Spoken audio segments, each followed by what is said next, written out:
Hi, I'm Nathan, and in this video, I'm going to show you how to use the new BIM Compare feature inside of ProjectSight 360 Capture.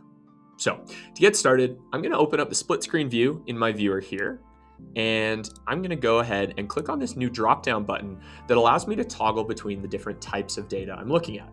In this case, I'm going to go from viewing 360 to 360 to viewing 360 compared to the BIM data. When I do that, you're going to notice this new panel open up. And if it looks familiar, it's because it is. It's all built from Trimble Connect. So all the data you'll see here is the exact same data that you'll see inside of Trimble Connect.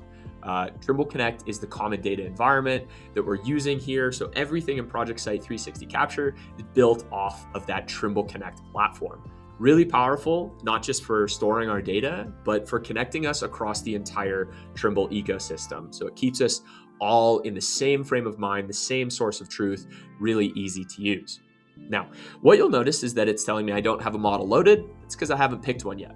So I'm going to go ahead and click this models dropdown, and I'll see a few folders that I've set up already inside of Trimble Connect.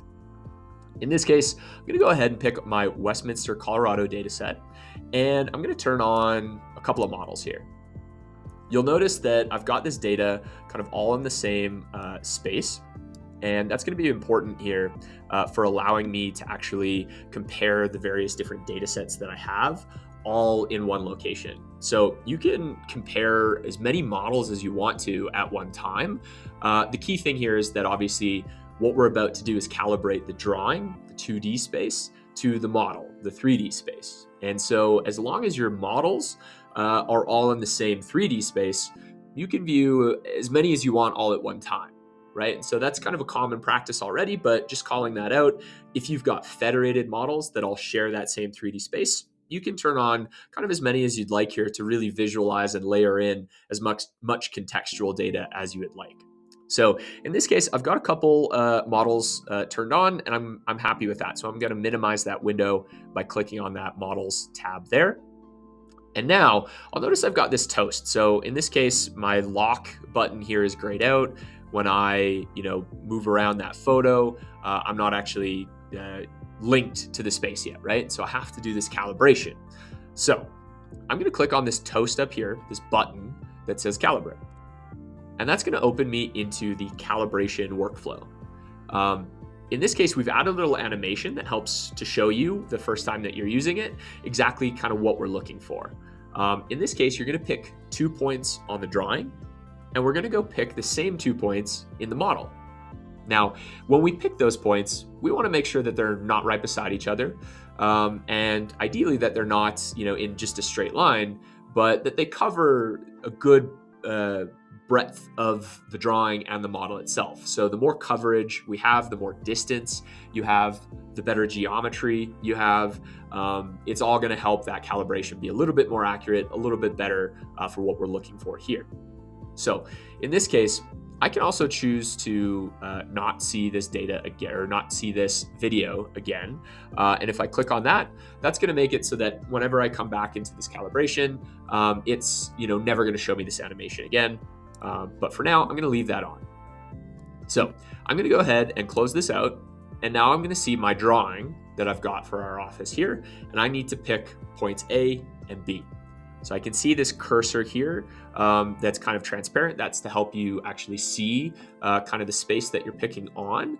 And I'm going to come in and click around and just come in up over here. Doesn't need to be super accurate, right? This isn't for, millimeter precision. This is kind of just to give you that general sense, that general visualization comparison, right? So I'm going to pick my 2 points, and then I'll notice another animation pops up. This is going to teach me what I need to do now on the 3D model. So first things first, I'm actually going to use the clip plane tool to get down to the right level of the model that I want to see. And then I'm going to pick the same points A and B within the model. And if I have kind of different points of different elevation, we always want to pick that floor basically to set the Z value, to set the elevation that we're looking at. So again, I can choose to not see this animation. I'm going to hit the X button and just keep moving. And now I'll see that I've got kind of that 3D models that I've picked, and I've got that clip plane tool automatically selected on that vertical axis. In this case, I'm going to come in and click that in. I'm going to zoom in just a little further. and come down to the right level. So in this case, we're on floor 3. So I'm going to come down to about here. Don't need to see that drop ceiling information, and click continue. So now I've got a variety of tools. You'll notice I've got this kind of simple tools up here that I can pick between rotating, panning around, whatever makes it easier to use, right? To go in and find that space. I can also turn on and off the orthogonality, use some different camera views to jump to the top or the back, or different angles and stuff. Whatever's going to make it easy really to get to that location where you can really pick those same A and B points. In this case, I'm going to come in over here, and my A point is probably, I don't know, somewhere about there. So I'm going to pick on that there, and then I'm going to come over here to my B point about, let's say, there. So what I want to do now is I'll notice that the Z value is off. So I'm going to pick the floor now here. I'm going to snap onto the floor here, and that's going to help me select basically the ground that I'm visualizing. So it's going to really help sync up the two 360 and 3D views. So when I do that, click continue, and I'll get this little comparison that I can visually inspect and make sure, does this actually look like it's lining up? Everything looks pretty good to me. So I'm going to go ahead and hit confirm alignment. If I wanted to, I can turn up and down that model opacity, up and down that opacity of the drawing, turn on and off the capture walk path, whatever really helps me to really see what I'm looking for. I'm going to go ahead and hit confirm alignment. And now that's saved locally here. The one thing to note is that this is in a beta state right now. We're going to add so much more functionality to it, things that will be common from the Trimble Connect core experience, the 3D viewer experience that you're probably most familiar with, but also some other ones that really tie in this capability to visualize and compare the 360 photo to the BIM. But for starters, this is kind of where we're going to start. So now that I've got that calibration linked, I can navigate from station to station, just like this, and I'll notice that my BIM is following along with me, right? So this really makes it quite easy to be able to compare the job site, what it actually looks like, versus what it's supposed to look like.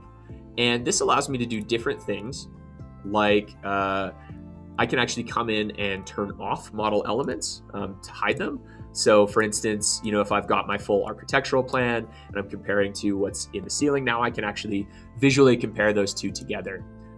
If I go, let's say over here, we've got this cool drop ceiling here in our Westminster office. I can come in and actually see comparatively right there, my duct lines up properly, my pipes are lining up properly, and I can actually compare that right from here using these tools, which is really, really powerful in order to close that gap between what's actually happening on the job site versus what should be happening based on the design and the model.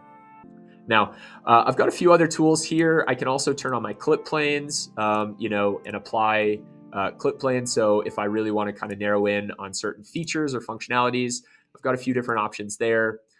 You'll notice that I've also got the ability to click on actual elements of that model.